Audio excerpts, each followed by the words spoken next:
Mga pagbasa ng mga salita ng makapangyarihang Diyos. Paglalantad sa mga Antikristo. Ika-15 item. Hindi sila naniniwala na mayroong Diyos at itinatanggi nila ang diwa ni Kristo. Ika-2 bahagi. C. Kung paano tinatrato ng mga Antikristo ang kababaang loob at pagiging tago ni Kristo. Namamalas sa maraming paraan kung paano tinatrato ng mga Antikristo ang pagiging normal at praktikal ni Kristo, at inilantad natin kani-kanina lang ang ilang partikular na halimbawa. Tatapusin na natin ang ating pagbabahaginan sa aspektong ito rito. Tungkol naman sa isa pang aspekto ni Kristo, ang kanyang kababaang loob at pagiging tago, nagpapakita pa rin ang mga Antikristo ng natatangi nilang disposisyong diwa at taglay nila ang mga pangunahing pagpapamalas at pamamaraang kapareho ng pagturing nila sa pagiging normal at praktikal ni Kristo. Hindi pa rin nila matanggap ang mga bagay na ito mula sa Diyos o matanggap ang mga ito bilang mga positibong bagay. Sa halip ay kinamumuhian nila ang mga ito. Kinukutya at kinokondina pa nila ang mga ito at pagkatapos ay itinatanggi ang mga ito. May 3 bahagi ang seryeng ito. Una, nagmamasid sila. Pagkatapos ay kumokondina sila at sa huli ay itinatanggi nila. Lahat ng ito ay nakagawi ang kilos ng mga Antikristo. Itinatakda ito ng diwa ng mga Antikristo. Ano ba ang kababaang loob at pagiging tago? Dapat hindi ito mahirap maunawaan sa literal na kahulugan. Nangangahulugan ito ng hindi pagkahilig sa pagpapakitang gilas, hindi pagyayabang sa sarili, hindi pagpapapansin, at pananatiling hindi kilala. May kinalaman ito sa disposisyon ng Diyos na nagkatawang tao at sa likas na personalidad ng Diyos. Batay sa panlabas na anyo, hindi dapat mahirap para sa mga tao na mapansin ito. Walang ambisyon si Kristo. Hindi siya nagtatangkang agawin ang kapangyarihan. Wala siyang pagnanais para sa kapangyarihan. Hindi niya ikinukulong ang puso ng mga tao, ni hindi niya pinag-aaralan ang pagbabasa ng isip. Nagsasalita ng simple, payak, at malinaw si Kristo. Hindi siya kailanman gumagamit ng mga salitang mapang-usisa o ng mga panlalansi para dahan-dahang alamin ang tunay na iniisip ng mga tao. Kung may gustong sabihin ang mga tao, pwede nila itong sabihin. Kung wala naman, hindi niya sila pinipilit. Kapag inilalantad ni Kristo ang mga tiwaling disposisyon at iba't ibang kalagayan ng mga tao, nagsasalita siya ng direkta at malinaw niyang tinutukoy ang mga ito. Higit pa rito, napakasimple ng paraan ni Kristo sa pangangasiwa ng mga bagay. Dapat may ganitong impresyon ang mga nakisalamuhan na sa akin. Sinasabing, napakaprangka mo. Wala kang anumang taktika para sa mga makamundong pakikitungo. Sa kabila ng pagkakaroon ng katayuan, parang hindi ka nakadarama ng pagiging mataas sa anumang grupo. Tumpak nga ang pahayag na ito. Hindi ko gustong maging sentro ng atensyon o lalong maging tanyag sa harap ng iba. Kung wala talaga ako ng katayuang ito, at hindi ako pinatotohanan ng Diyos, ang likas kong personalidad ay ang manatili sa likod ng karamihan ng tao. Ayaw kong makita ng iba. Ayaw kong malaman ng iba kahit na mayroon akong ilang espesyal na kasanayan. Dahil kung nalaman ng mga tao, susundan nila ako kung saan-saan, na isang abala at mahirap pangasiwaan. Kaya, saan man ako pumunta, sa sandaling sumunod sa akin ang mga tao kung saan-saan, naghahanap ako ng mga paraan para itaboy sila. Tinatalakay ang mga usapin kapag kinakailangan, at kapag hindi kinakailangan, agad ko silang pinapabalik sa tama nilang lugar para gawin ang dapat nilang gawin. Para sa mga tiwaling tao, hindi nila ito lubos maisip. Kaming mga tao ay minamahal at sinusuportahan ka ng labis. Sobra kaming nahuhumaling sa iyo. Bakit hindi mo tinatanggap ang pagmamahal namin? Anong pinagsasasabi nila? Sinabi ko na ang dapat kong sabihin sa iyo. Itinuro ko na ang dapat kong ituro. Kaya gawin mo na ang dapat mong ginagawa. Huwag ninyo akong palibutan. Ayaw ko nito. Sa pananaw ng mga tao, iniisip nila, O Diyos, matapos gawin ang gayon kadakilang gawain, madalas ka rin bang nasisiyahan sa iyong sarili? Sa dami ng iyong tagasunod, hindi mo rin ba palaging nararamdaman ang pagiging mataas? Hindi mo ba palaging ninanais na magtamasa ng espesyal na pagtrato? Sinasabi ko na hindi ko kailanman naramdaman iyon. Hindi ko kailanman namamalayan ang pagkakaroon ng napakaraming tagasunod. Hindi ako nakakaramdam ng pagiging mataas at wala akong kamalayan sa kung gaano kataas ang aking katayuan. Sabihin ninyo sa akin, gaano kasaya ang isang normal na tao sa araw-araw kung nasa gayong posisyon siya? Hindi ba't hindi niya malalaman kung ano ang kakainin at susuotin? Hindi ba't para siyang palutang-lutang sa ere sa buong araw? Hindi ba't palagi niyang nanaising may mga taong susunod sa kanya kung saan-saan? Sa partikular, palaging maghahanap ng mga paraan ang mga may ilang abilidad para magsagawa ng mga pagpupulong, para matamasa ang pakiramdam ng atensyon at palakpakan habang nagsasalita. Iniisip na higit pa ito sa kasiyahan ng pagkain ng karne at pag-inom ng alak.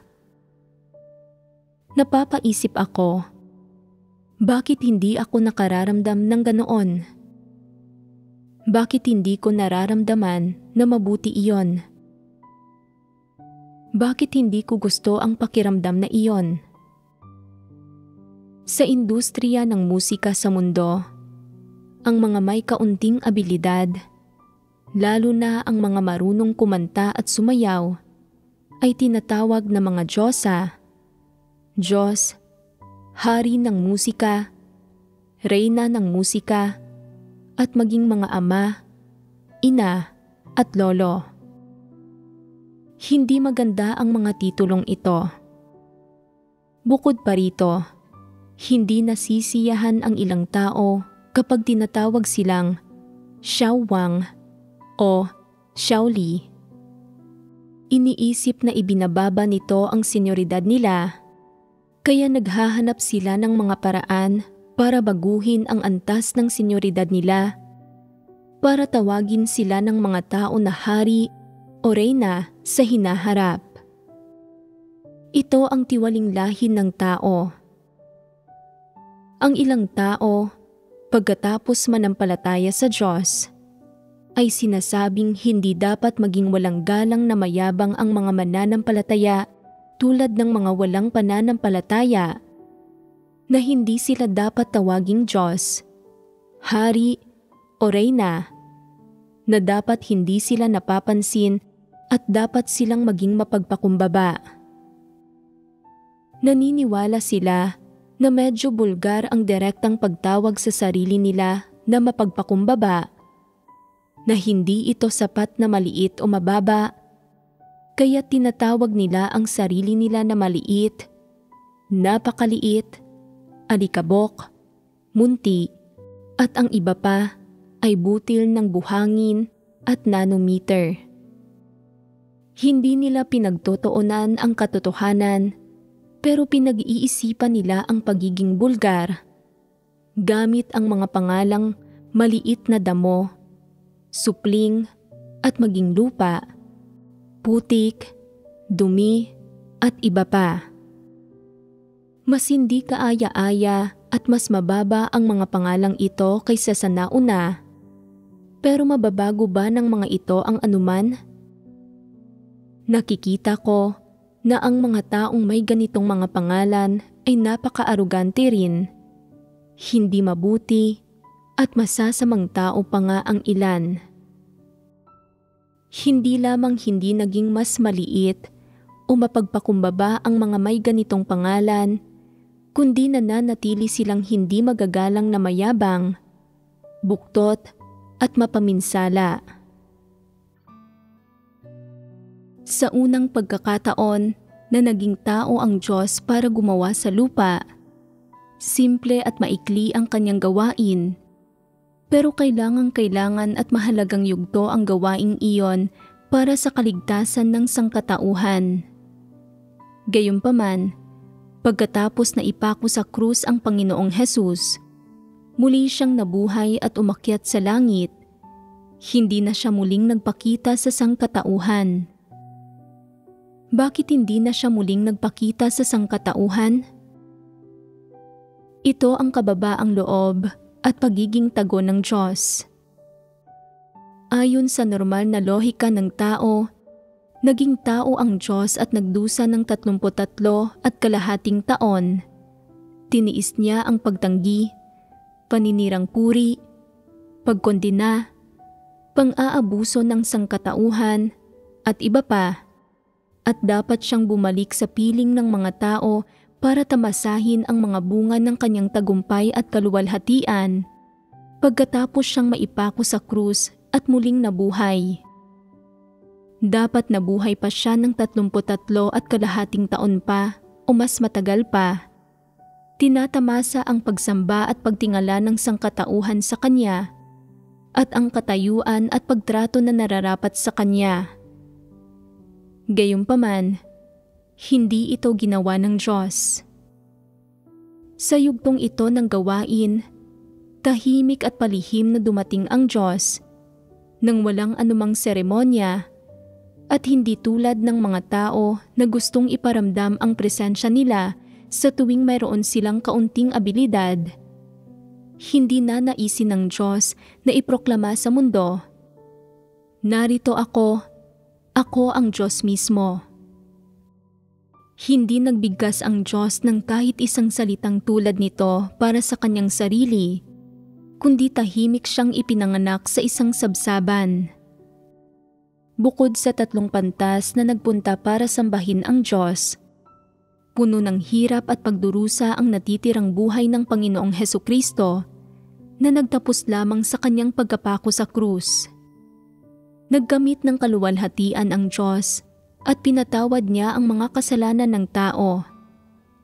Ibig nitong sabihin na gumawa siya ng isang dakilang bagay para sa sangkatauhan dahil tinulungan niya ang mga tao na makatakas mula sa kasalanan at sa dagat ng pagdurusa, at siya ang manunubos ng sangkatauhan. Kaya lohikal na dapat tinamasa ng Diyos ang pagsamba, paghanga at pagpapatira pa ng sangkatauhan. Gayunpaman, tahimik at palihim na umalis ang Diyos nang walang anumang ingay. Sa nakalipas na 2,000 taon, patuloy na lumalaganap ang gawain ng Diyos.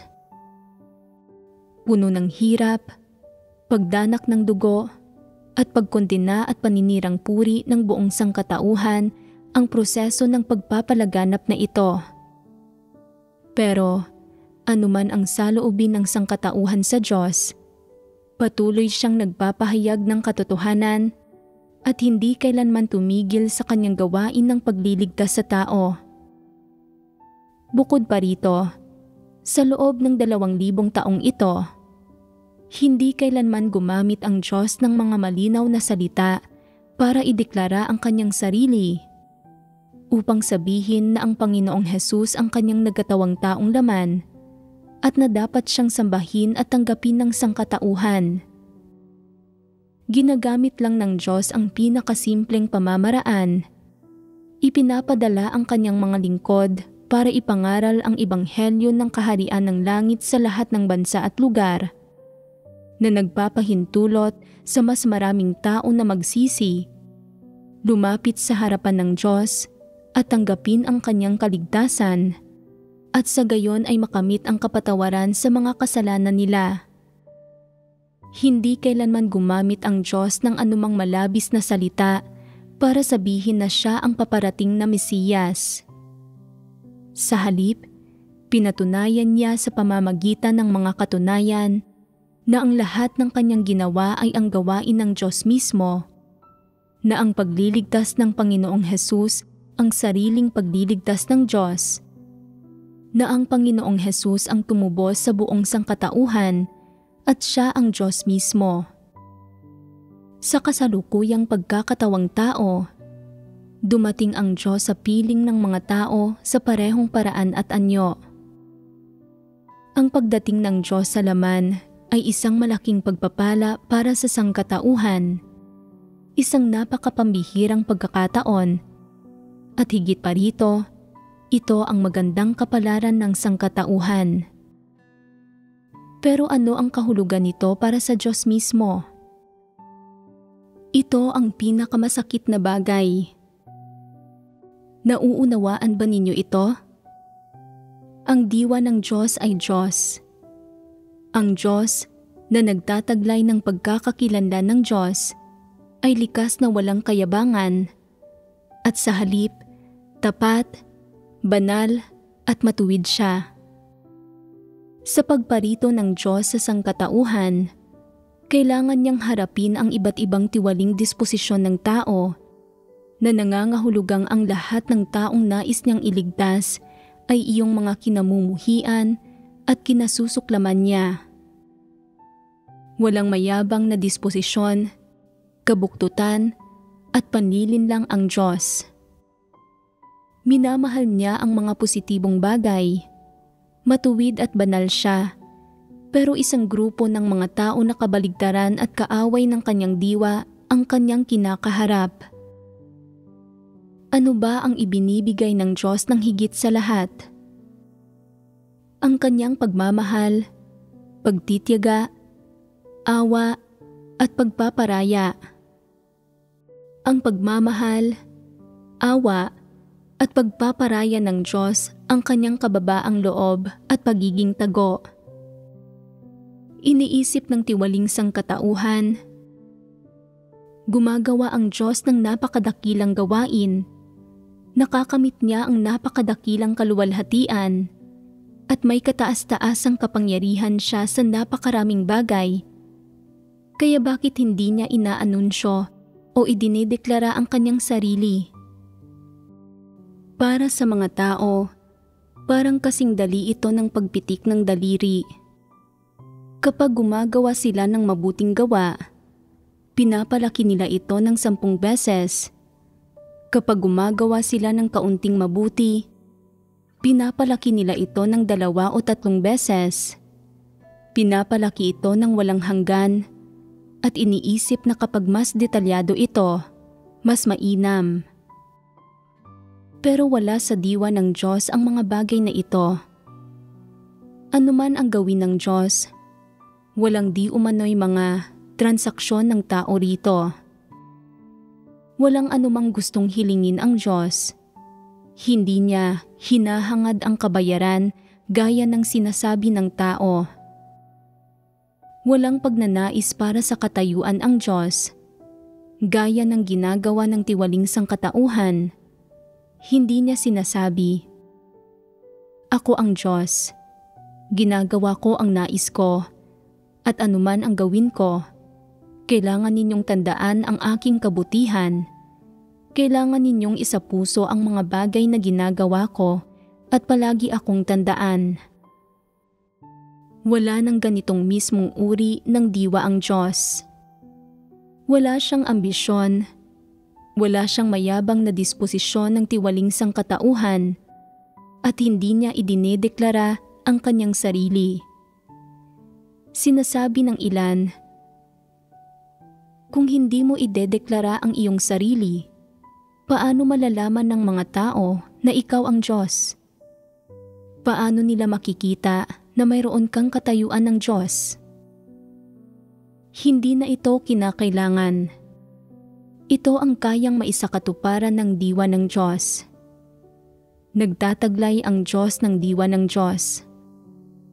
Gaano man siya kamapagpakumbaba at gaano man siya katago, gaano man siya palihim na gumagawa, gaano man siya nagpapakita ng awa at pagpaparaya sa sangkatauhan, ang pinakahuling epekto ng kanyang mga salita, gawain, kilos, at iba pa sa mga tao ay tiyak na tatanggap sa kataas-taasang kapangyarihan ng lumikha ang mga nilikhang tao, yuyukod at sasamba sa lumikha, at kusang loob na magpapasakop sa kataas-taasang kapangyarihan at mga pagsasaayos ng lumikha. Itinakda ito ng diwa ng Diyos. At ito mismo ang hindi kayang gawin ng mga antikristo. May mga ambisyon at pagnanais sila, pati na mga mayabang, malupit at buktot na disposisyon. Wala silang katotohanan, pero gusto pa rin nilang taglayin at kontrolin ang mga tao at obligahin ang mga tao na magpasakop at sumamba sa kanila. Batay sa diwa ng mga antikristo, hindi ba't mga buktot sila? Nakikipag-agawan sa Diyos ang mga antikristo para sa kanyang mga hinirang na tao. Makikipag-agawan ba ang Diyos sa kanila? Mayroon bang ganitong diwa ang Diyos? Nakakamit ba ng Diyos ang pagsamba at pagpapasakop ng mga nilikhang tao sa pamamagitan ng pakikipag-agawan para dito? Paano niya ito nakakamit? Nilalang ng Diyos ang mga nilikha. Tanging ang lumikha ang nakakaalam kung ano ang kailangan, ang dapat taglayin ng sangkatauhan, at kung paano dapat mamuhay ang sangkatauhan. Halimbawa, sabihin ng lumikha ng isang makina ang isang tao. Tanging ang imbentor nito ang nakakaalam ng mga depekto at kahinaan nito at kung paano ito aayusin. Ang sino mang magtangkang gumawa ng peking bersyon ng makina ay hindi alam ang mga bagay na ito. Sa parehong paraan, nilikha ng Diyos ang sangkatauhan. Tanging ang Diyos ang nakakaalam kung ano ang kailangan ng mga tao. Tanging ang Diyos ang makakapagligtas sa sangkatauhan. At tanging ang Diyos ang makakapagpabago sa tiwaling tao tungo sa pagiging tunay na tao. Ginagawa ng Diyos ang lahat ng ito, hindi sa pamamagitan ng kanyang awtoridad, hindi sa pamamagitan ng sariling deklarasyon, pangangatwiran sa sarili, o sa pamamagitan ng panunupil, panlilihis, o pagkontrol sa mga tao. Hindi ginagamit ng Diyos ang mga diskarte at pamamaraang ito. Tanging si Satanas at ang mga antikristo ang gumagawa nito. Pagkatapos ng napakaraming pagbabahaginan, ano ang pagkaunawa ninyo sa kababaang loob at pagiging tago ng Diyos? Ano ba ang kababaang loob at pagiging tago ng Diyos? Ang pagiging tago ba ay sadyang pagkukubli ng kanyang pagkakakilanlan, ang intensyonal na pagtatago ng kanyang diwa at tunay na kalagayan? Ang kababaang loob ba ay pineke sa isang paimbabaw na paraan? Pagpipigil ba ito sa sarili? Pagkukunwari ba ito? Sinasabi ng ilang tao, "Ikaw ang Diyos na nagkatawang tao." Paano nakakapagsuot ng karaniwang damit ang isang tao na may napakataas na katayuan? Sinasabi kong isang ordinaryong tao lang ako, namumuhay ng isang ordinaryong buhay. Ordinaryo ang lahat ng tungkol sa akin, kaya bakit hindi ako pwedeng magsuot ng mga ordinaryong damit? Sinasabi ng ilan, "Ikaw si Kristo, ang Diyos na nagkatawang tao. Marangal ang iyong katayuan.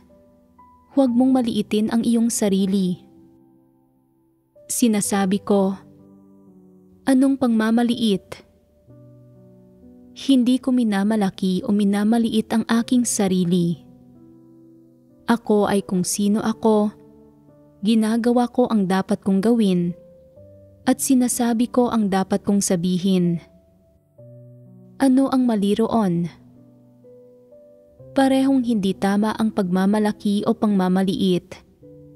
Kayabangan ang pagmamalaki, at pagkukunwari at panlilin lang ang pangmamaliit. Sinasabi ng ilan, dapat may asal ng isang tanyag na tao ang Diyos na nagkatawang tao, at dapat maging elegante ang iyong pananalita at kilos. Tingnan mo ang mga ayos ng buhok, kasuotan, at kolorete ng makapangyarihang kababaihan sa lipunan. Sila ang mga taong may katayuan. Sila ang mga tinitingala ng mga tao. Sinasabi ko, ano ba ang katayuan? Ano ba ang pakialam ko kung tinitingala ako ng mga tao? Wala akong pakialam doon. Kung tinitingala mo ako, nakakasuklam at nakakasuka iyon para sa akin. Huwag na huwag mo akong titingalain. Sinasabi ng iba, tingnan mo ang mga babaeng negosyante sa lipunan. Napakarangal at elegante ng pananamit nila.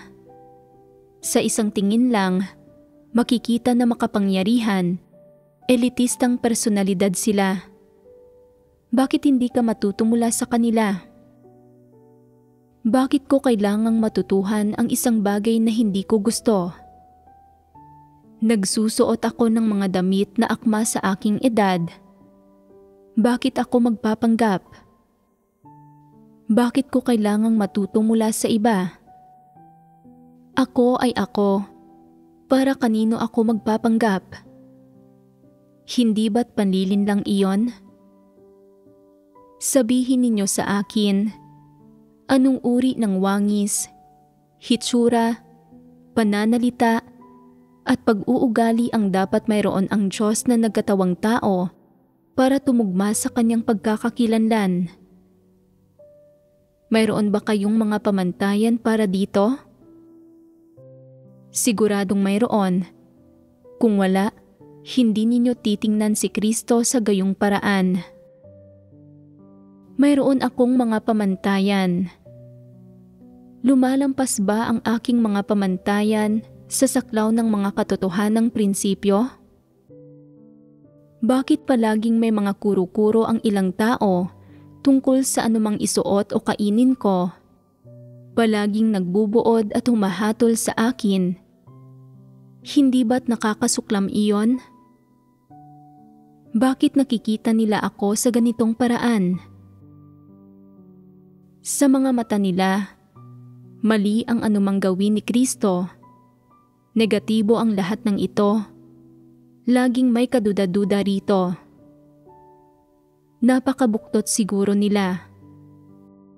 Batay sa seryeng ito ng iba't ibang pagkakakilanlan, iba't ibang perspektiba sa Diyos, mula sa Espiritu ng Diyos, sa diwa ng Diyos mismo, hanggang sa pagkatao ng Diyos na nagkatawang tao.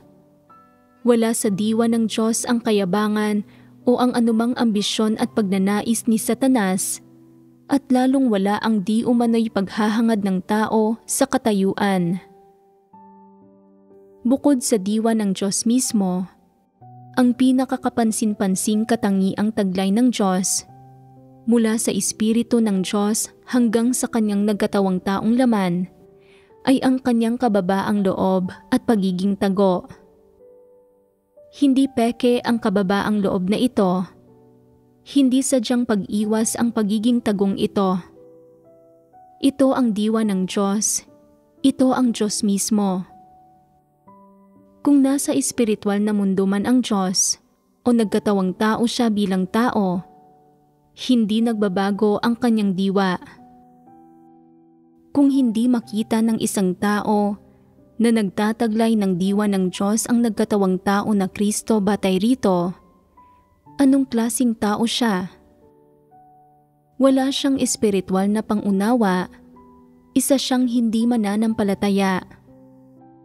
Kung tinitingnan ng mga tao ang diwa ng kababaang loob at pagiging tago ng Diyos, iniisip nila, parang hindi naman ganoon kadakila ang awtoridad ng Diyos.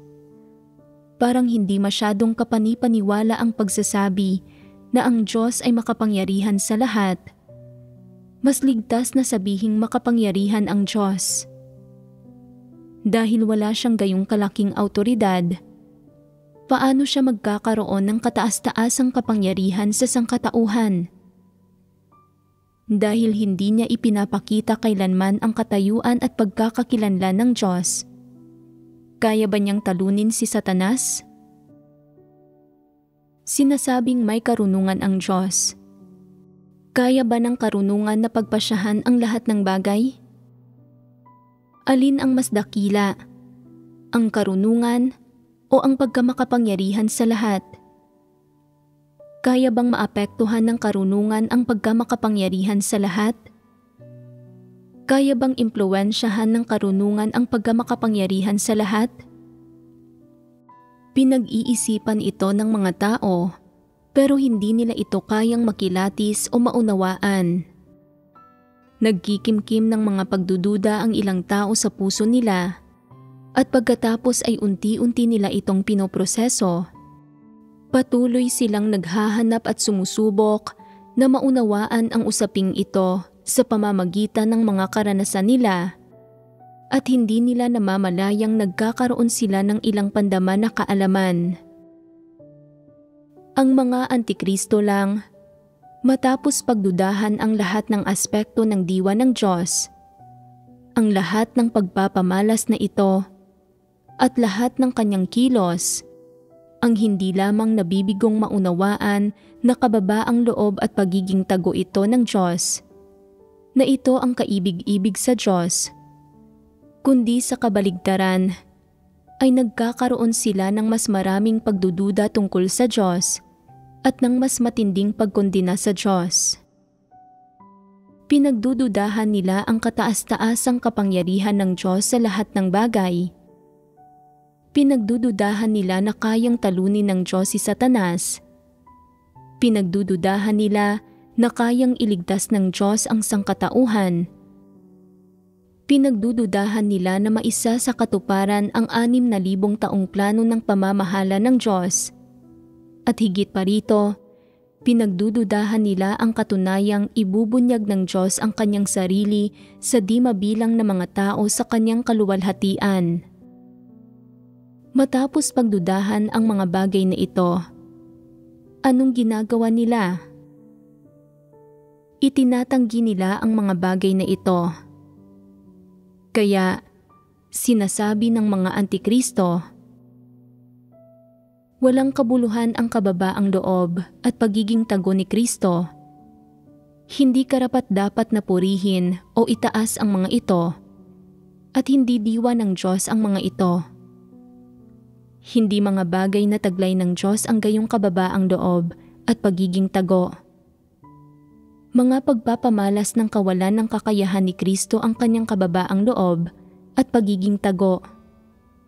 Sa mundo, hanggat may kaunting katayuan ang isang tao, pinaparangalan siya bilang hari, markis o emperador. Itinatag ni Kristo ang kaharian niya at napakarami niyang tagasunod. At kasabay nito, lumalaganap ang gawain ng Ebanghelyo ng may malakas na puwersa. Hindi ba't nangangahulugan iyon na lumalakas ang kapangyarihan ni Kristo? Pero batay sa mga kilos niya, hindi niya balak na palakasin ang kanyang kapangyarihan o magkaroon ng gayong kapangyarihan. Para bang wala siyang abilidad na magkaroon ng kapangyarihang ito na mapasakamay ang kaharian ni Kristo. Kung gayon, maaari ba akong magkamit ng mga pagpapala kung susunod ako sa Kanya? Maaari ba akong maging Panginoon ng susunod na kapanahunan? Maaari ba akong mamuno sa di mabilang na mga bansa at tao? Kaya ba niyang wasakin ang lumang mundong ito, ang tiwaling sangkatauhang ito? Kung titingnan ang ordinaryong anyo ni Kristo, paano niya maisa sa katuparan ang mga dakilang bagay? Palaging lumilitaw ang mga gayong pagdududa sa puso ng mga antikristo. Ang kababaang loob at pagiging tago ni Kristo ay mga bagay na hindi kayang tanggapin, sang-ayunan o makita ng lahat ng tiwaling tao, lalo na ng mga antikristo. Itinuturing ng mga antikristo ang kababaang loob at pagiging tago ng Diyos bilang ebidensya para sa mga pagdududa nila sa pagkakakilanlan at diwa ng Diyos, bilang ebidensya at bentaha para itanggi ang autoridad ng Diyos. Kaya tinatanggihan nila ang pagkakakilanlan at diwa ng Diyos at ang diwa ni Kristo. Pagkatapos tanggihan ang diwa ni Kristo, nagsisimulang kumilos ang mga antikristo laban sa hinirang na mga tao ng Diyos sa loob ng nasasakupan nila, nang walang awa, nang walang kaluwagan, at nang walang takot. At kasabay nito, hindi nila itinatanggi o pinagdududahan ang sarili nilang abilidad, kasanayan o ambisyon kahit kaunti. Sa loob ng saklaw ng impluwensya nila, sa loob ng saklaw kung saan sila makakakilos, iniuunat ng mga antikristo ang mga kuko nila, kinokontrol ang mga makokontrol nila, at inililihis ang mga maililihis. Ganap nilang hindi isinasaalang-alang si Kristo at ang Diyos. Ganap na pinuputol ang ugnayan nila sa Diyos, kay Kristo at sa sambahayan ng Diyos. Ano ba ang pangunahing pinagbabahaginan natin sa item na ito tungkol sa kung paano tinatrato ng mga antikristo ang kababaang loob at pagiging tago ni Kristo? Ang kababaang loob at pagiging tago ng Diyos na dapat maunawaan ng mga tao ay mga kondisyong pinakapaborable sa mata ng mga antikristo para gawin ang anumang gusto nila at magtatag ng isang nagsasariling kaharian sa sambahayan ng Diyos. Natatago sa laman ang Diyos at may ibang anyo ang yugtong ito ng gawain sa mga huling araw kumpara sa kapanahunan ng biyaya. Bagaman hindi gumagawa ang Diyos ng mga himala at kababalaghan sa yugtong ito, nagsalita siya ng higit na mas maraming salita, ng di mabilang na mga salita. Paano man gumagawa ang Diyos, basta't nagkatawang tao siya, napakalaking kahihiyan ang kasama sa paggawa niya ng kanyang gawain. Tanging ang ganitong Diyos, na may banal na diwa, ang tunay na makakapagpakumbaba at makakapagtago ng kanyang sarili para maging isang ordinaryong tao para gawin ang kanyang gawain. Dahil taglay niya ang diwa ng kababaang loob at pagiging tago. Sa kabaligtaran, ganap na walang kakayahan si Satanas na gawin ito. Anong uri kaya ng laman ang isusuot ni Satanas para gumawa sa gitna ng mga tao? Una, magkakaroon ito ng kahangahangang anyo at magiging malupit, mapanlinlang at buktot ito. Pagkatapos, dapat itong maging dalubhasa sa iba't ibang estratehiya at taktika para paglaruan at manipulahin ang mga tao, kasama ang iba't ibang mapanlinlang na panlalansi. Dapat maging sapat na walang awa at mapaminsala ito. Kailangan nitong palaging ipakita ang sarili nito sa mga tao at maging sentro ng atensyon sa lahat ng dako, sa takot na baka may isang tao na hindi ito makilala, at dapat nitong palaging subukang palakihin ang kasikatan nito at itaas ang sarili nito. Kapag sa wakas ay tinawag ito na hari o emperador ng mga tao, masisiyahan na ito. Kabaligtaran mismo ng ginagawa ni Satanas ang ginagawa ng Diyos. Patuloy na nagpapakita ng pagtitiyaga at pagiging tago ang Diyos, at habang ginagawa niya ito, itinatanim niya ang kanyang mga salita at ang kanyang buhay sa mga tao gamit ang awa at mapagmahal na kabaitan ng lumikha para maunawaan ng mga tao ang katotohanan, maligtas at maging tunay na mga nilikhang may normal na pagkatao at normal na pamumuhay. Kahit na para sa sangkatauhan ay hindi matutumbasan ng halaga ang ginagawa ng Diyos, itinuturing ng Diyos na kanyang sariling responsibilidad ito. Kaya, personal siyang nagkatawang tao at walang kapagurang nagtutustos, tumutulong, sumusuporta, nagbibigay liwanag, at nagtatanglaw sa mga tao tulad ng isang ina o isang ama. Siyempre, kinakastigo, hinahatulan, itinutuwid, at dinidisiplina rin niya ang mga tao. Pinagmamasdan niya ang pagbabago nila sa araw-araw, ang pamumuhay nila ng isang normal na buhay iglesia sa araw-araw, at ang paglago nila sa buhay araw-araw. Kaya, ang realidad ng mga positibong bagay ang lahat ng ginagawa ng Diyos.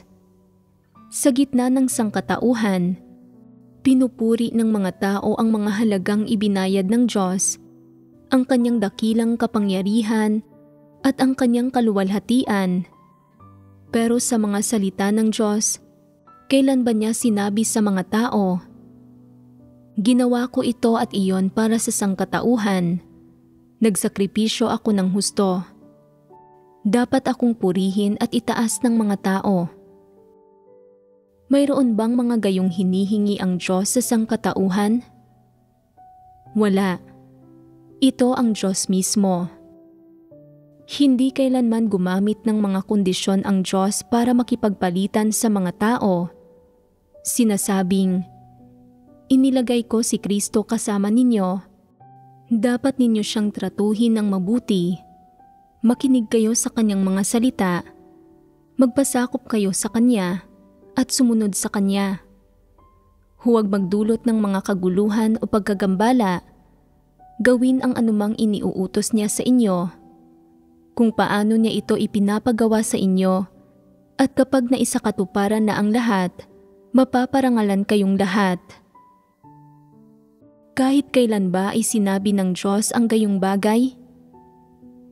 Ito ba ang layunin ng Diyos? Hindi.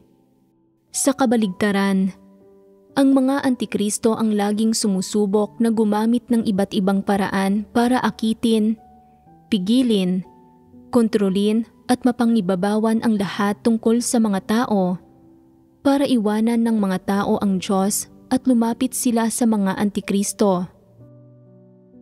Ang mga antikristo ang nagpoproklama at nag-aanunsyo saan man kapag may nagagawa silang kahit na maliit na gawa.